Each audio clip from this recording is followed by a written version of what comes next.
Good morning student. ये पाठ class 6 Hindi व्याकरण का पहला पाठ है जिसका नाम है भाषा, बोली, लिपि और व्याकरण। क्या है?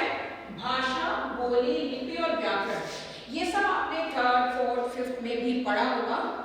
ठीक है, सबसे पहले हम लेंगे भाषा। सॉरी, भाषा क्या है?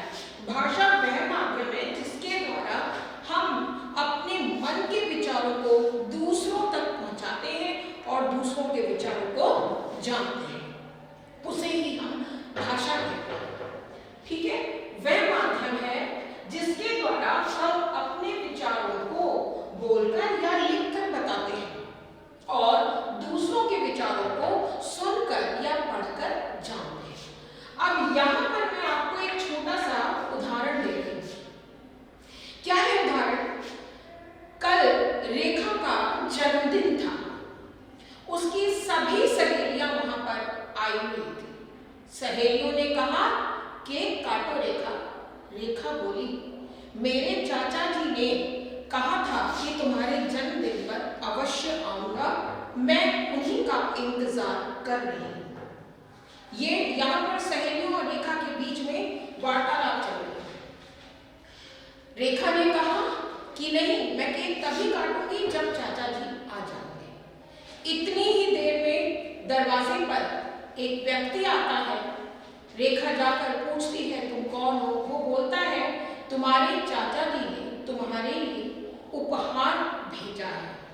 वह उपहार रेखा को देता है और साथ में एक पत्र भी देता है। उस पत्र में रेखा के चाचा ने अपने न आने का कारण स्पष्ट किया था। यह है एक उदाहरण किस चीज का? रेखा के जन्मदिन पर वो अपनी सहेलियों के साथ इकट्ठा है और वहां पर वो अपने चाचा का इंतजार कर रही है और उस समय का वर्णन है। अब यहाँ पर देखिए बहुत सी बातें स्पष्ट हो जाती हैं। सबसे पहली बात, रेखा की सहेलियों ने उसे केक काटने को कैसे कहा? बोलकर। दूसरी बात, रेखा ने जवाब कैसे दिया? बोलकर। रेखा को कैसे पता चला कि उसके चाचा जी नहीं आएंगे? पत्र को पढ़कर। ठीक है, अब इसी तरह से बहुत सारी चीजें होती हैं जिसको हम आम बोलचाल की भाषा में आम बोलचाल की भाषा में अपने विचारों को व्यक्त करते हैं। किसी भी बात को बोलना, समझना या दूसरों की बातों को समझना, अपनी बातों को समझाना, ये सब क्या कहलाता है? भाषा कहलाता है। तो यहाँ पर स्पष्ट हो जाता है कि भाषा की परिभाषा क्या होती है? भाषा वह माध्यम है जिसके द्वारा हम बोलकर या लिखकर अपनी बातों को व्यक्त करते हैं और दूसरों की बातों को सुनकर या पढ़कर जानते हैं। भाषा के मुख्यतः 2 प्रकार होते हैं। एक होती है मौखिक भाषा और दूसरी होती है लिखित भाषा। मौखिक वो भाषा होती है जो मुख से बोलकर बताई जाती है। मौखिक मुख से बोलकर जो बताई जाती है, इंग्लिश में जिसे बोलते हैं ओरल, बोलकर। जैसे नेताजी भाषण दे रहे हैं, मैं आपको पढ़ा रही हूं। कैसे पढ़ा रही हूं? बोलकर। ये सब क्या है? मौखिक भाषा। लिखित भाषा वो होती है जो आपको लिखकर बताई जाती है। जैसे मैं आपको यहाँ पर लिखकर स्पष्ट कर रही हूँ कोई भी चीज। ये कौन सी भाषा में आपको समझा रही हूँ? लिखकर और बोलकर दोनों। लेकिन ये जो लिखी हुई चीज है ये लिखित है, मैं आपको बोलकर समझा रही हूँ, ये है मौखिक। दूसरा, मैंने एक कविता लिखी। मैंने हॉस्टल से पत्र लिखकर पिताजी को अपने विद्यालय के बारे में बताया। कैसे बताया? पत्र लिखकर। पिताजी ने विद्यालय के बारे में कैसे समझा? पढ़कर, पत्र को पढ़कर।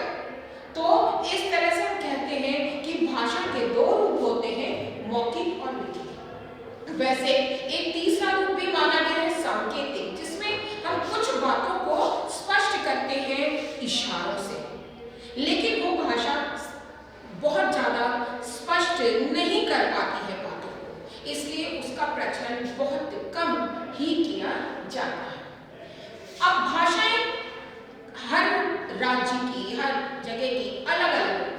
जैसे कर्नाटक, हमारे देश आपको पता है विविधता का देश है, हमारे देश में बहुत सारे राज्य हैं, तो अलग अलग राज्यों की अलग अलग भाषा होती है, ठीक है। जैसे कर्नाटक की कौन सी भाषा है?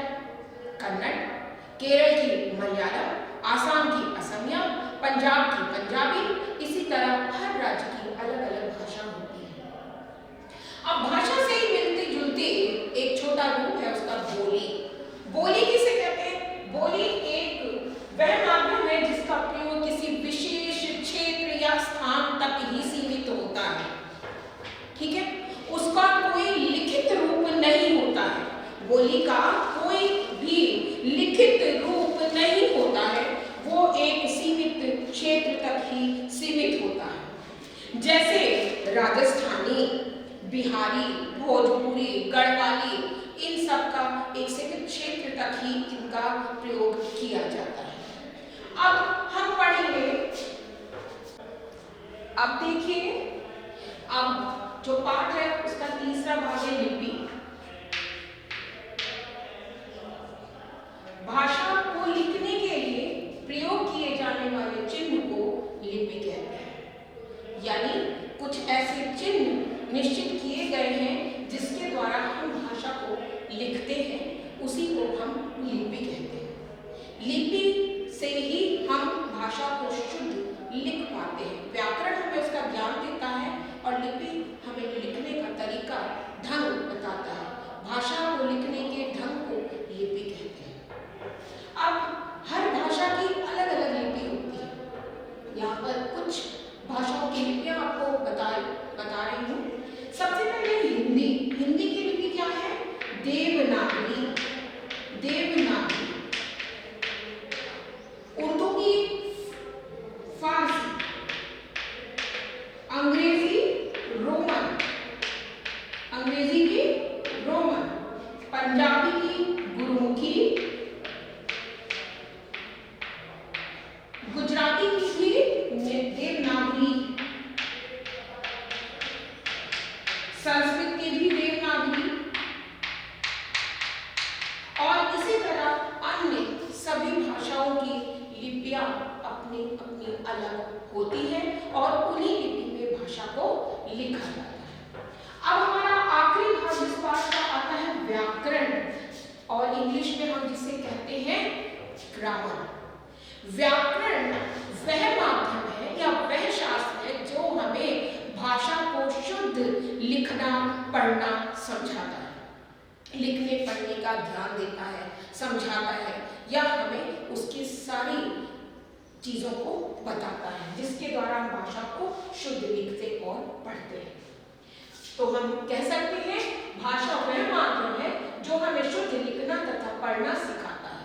अब यहाँ पर 2-3 उदाहरण मैंने दिए गए हैं जिससे आपको स्पष्ट हो जाएगा। पहला उदाहरण क्या है? यह मेरी थैला है। क्या यह सही है?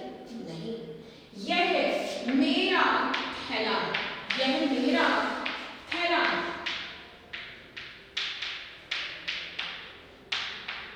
ये गलत है, ये सही है। किसने हमें सिखाया? ये व्याकरण ने हमें सिखाया।